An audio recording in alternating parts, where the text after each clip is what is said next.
Right now, wherever your dog is in the room, there's a good chance they're watching you.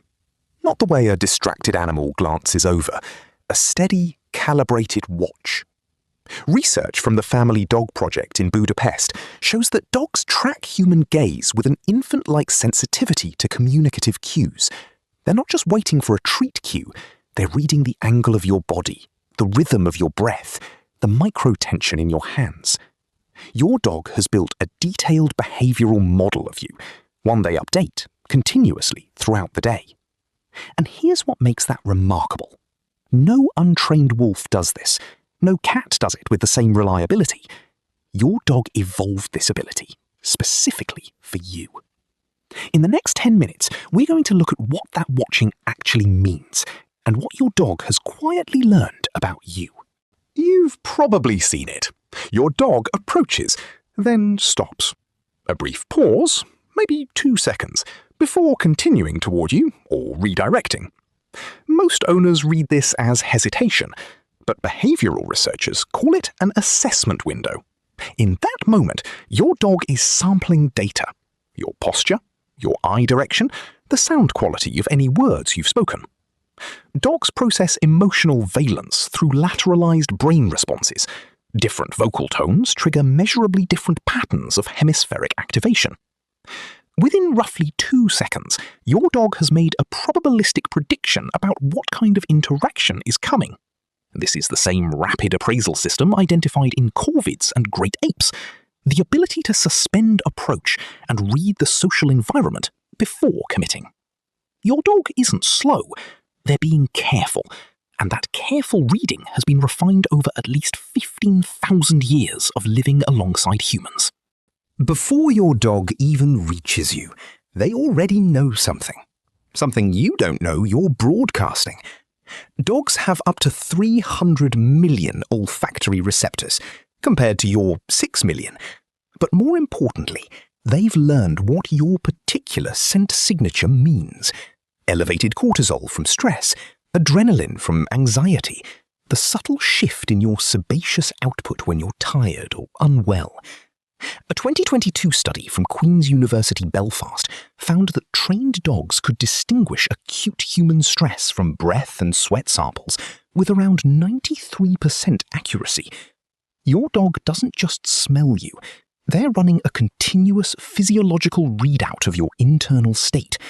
So when you come home tense after a difficult day, your dog knows. Before you've said a word, before you've changed your expression, they've already adjusted their approach. Quieter, softer, staying closer to your peripheral field, rather than demanding direct attention. Watch your dog the next time something unexpected happens. A door slam, a sudden sound, a stranger approaching. Before they bark or run or greet, there's often a fraction of a second of absolute stillness. Body frozen, weight balanced, ears tuned. Trainers call it the orienting response. Cognitive ethologists call it attentional capture. But what's actually happening is a rapid neural triage. Threat or non-threat, approach or avoid, known or unknown. Dogs share this freeze, assess, act sequence with many highly social mammals, including wolves and primates. What makes your dog different is the next step. After that freeze, a domesticated dog almost always glances at you. Wild canids don't do this. Your dog is outsourcing part of the threat assessment to you, reading your reaction to calibrate their own. You've become part of their cognitive architecture. Their freeze includes you in the calculation. In 2008, a research team led by Ramiro Jolie Mascheroni demonstrated something quietly extraordinary. Dogs catch yawns from humans. Not from any human, specifically from humans they're bonded to. Strangers' yawns produced no reliable contagion, but their owner's yawn triggered the same response in 72% of test dogs in the original study. Later replications have been mixed, but the familiar human effect kept showing up. Contagious yawning is considered a marker of empathic resonance. It's been documented in humans, chimpanzees, bonobos, and now dogs. Your dog isn't just mimicking a mouth movement, they're entrained to your nervous system. They're running an internal simulation of your state. When you yawn from exhaustion, something in your dog registers that fatigue and echoes it. This is the same principle that underlies interspecies attunement, the idea that deeply bonded animals begin to mirror not just behavior, but underlying arousal states. Your dog is, in a measurable sense, feeling what you feel. In 2015, Miho Nagasawa and colleagues at Azabu University published a finding that reframed how we understand the human-dog bond.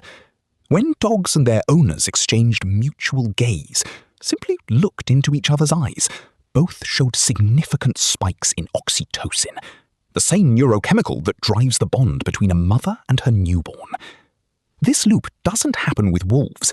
It doesn't even reliably happen between dogs and unfamiliar humans. It's specific to the bonded pair, to you and your dog. And it's bidirectional. The more oxytocin your dog produces from looking at you, the more likely they are to initiate more eye contact, which raises your oxytocin, which makes you respond more warmly, which sustains the loop.